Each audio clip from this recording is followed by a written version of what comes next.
So you have one of your posts, which was so striking to me because I recently moved back to Australia. So it Okay. does feel like starting over. And Oh yeah. so you Gosh. described starting over at 37. So kick Hmm. us off, tell us a little bit about Yeah. what life was like as a pastor and then transitioning or basically reinventing yourself. Yeah. Yeah. I mean, the when we decided, my wife came from back from a retreat in Franklin, Tennessee. She had come just outside of Nashville. For those of you that are in other parts of the world, it's just outside of Nashville, Tennessee. So, big city, Nashville. Just about 20 minutes outside of that is Franklin, Tennessee. And it's she came back and she said, I want us to consider moving out there. And I said, I at the same time I was feeling like my season of being a pastor was coming to an end. I felt like I could sense that there was change. I could sense that there was something different happening, and that a lot of what I had thought I was going to be doing was starting to feel less and less both likely in one capacity and less interesting in another capacity. So it wasn't simply just opportunity was shut down. That's not the case. I think I could have stayed in that world for a really long time for opportunity's sake, but it was feeling less and less kind of like, I don't think this is likely to go the way that I want it to go. Not that the opportunity was going to dry up, but that it just wasn't going to go the way that I thought this was going to go. And that started to become less and less interesting. And so then the finding myself also going, I need a break from this pace, this way of life, this way of doing things, this, um, the day in and day out of being a pastor, teacher, a leader of people and teams. And I needed to kind of like reset, so to speak. So when she said she wanted to move across to the country, so Franklin, one of the things that really stood out to me was the fact that Franklin is obviously in the South in the United States, and it has so many churches. So there was not this sense of like, I'm going to go plant a church, start a new church. I was like, I know too many people here. It'd be so weird to do that.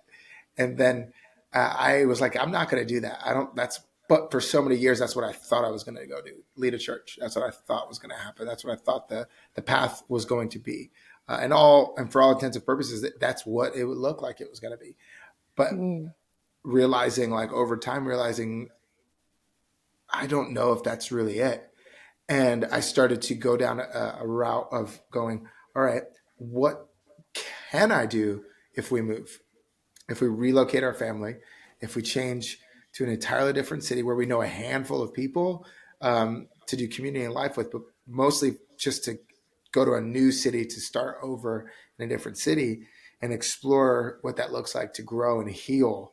Um, Not that there was things terribly wrong, but it was like you don't realize how much healing you need until you step out of an environment that you're in and you go, oh my gosh, how many of your habits, how many of your frame of mind, how many things are reinforced by culture but aren't really yours? How many of your own ambitions are not really your ambitions, they're actually the ambitions of the culture that you kind of take on as your own, and you realize that's not actually a driving passion for me. It was a driving passion to fit in.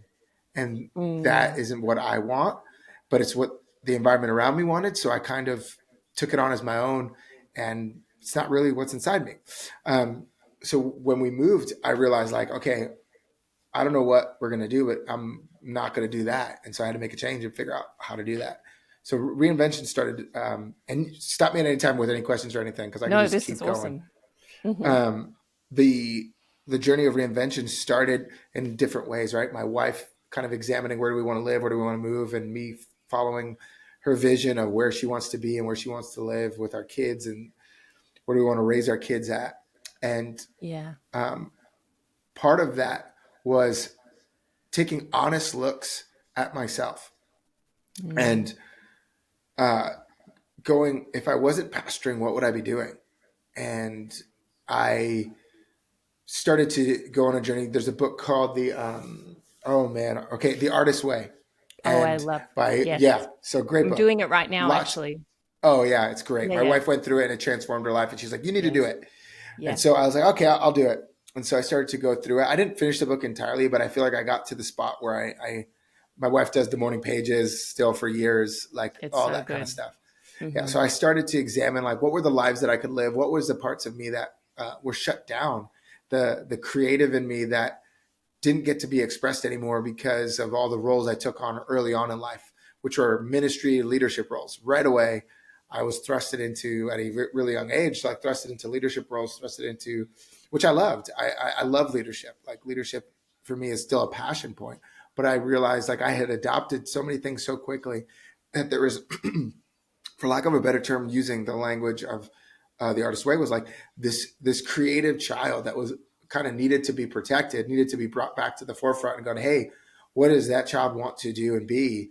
And so going like, wait, where did my creative journey get stuck? How did it get stopped? Why did I give up on these things? Because I had been a graphic designer for a long time, doing freelance work. Oh, wow. Before I ever came to being a pastor, I was doing that. I mean, art and design was a part of my family's history for so long. My mom's a painter, my dad's a painter, my Oh, brothers and your are brother's a artists. painter. Yeah, Yeah, yeah. yeah, I All of know them that. do artwork. My That's son awesome. is like very much the same. And it's That's just like I awesome. told my mom, what was in the water? Like, how did you raise us so differently that all of us have such a bent towards art and creativity? Um, Mm. but whether it was fashion, design, all this stuff was always a part of my life. And I realized when I started getting into ministry, a lot of that started to kind of get kind of lost, so to speak. It never died. I would say it never died, but it definitely got lost. And Mm. I realized like, oh, I love strategy. I love leadership. I love creativity. I love design. I love business and I love brands. And I love seeing how these brands can shape the world we live in. And I was like, I want to explore this. I want to figure that out. And the way I look at reinvention is like, it's the idea that like to change and grow doesn't mean your last season was a failure. And I think that was the biggest step for Mm. me, is Mm-hmm. that most people change and they look at their past as like, that's a failure because it didn't materialize into X, Y, and Z. But I'm realizing that wasn't a failure. I don't think a caterpillar, I'll say it like this. I don't think a butterfly looks at the stage of a caterpillar and goes, that was a failure, Mm. even though it's a completely different reality now. Like the Mm. caterpillar and the butterfly reality is completely different. So it's recognizing like, just because I'm changing and adapting who I am, I get that past seasons, even how people related to me is going to change, and how I'm going to relate to the Yeah. world is going to change. And Mm. that's going to be okay. And it's going to be painful at times. It's going to be hard. It's going to be, you're going to question whether you made the right choice. You're going to question whether you really gave up on something you spent a ton of time in that was like, this is a really bad career move, but realizing it was necessary, and it's been very fruitful for me.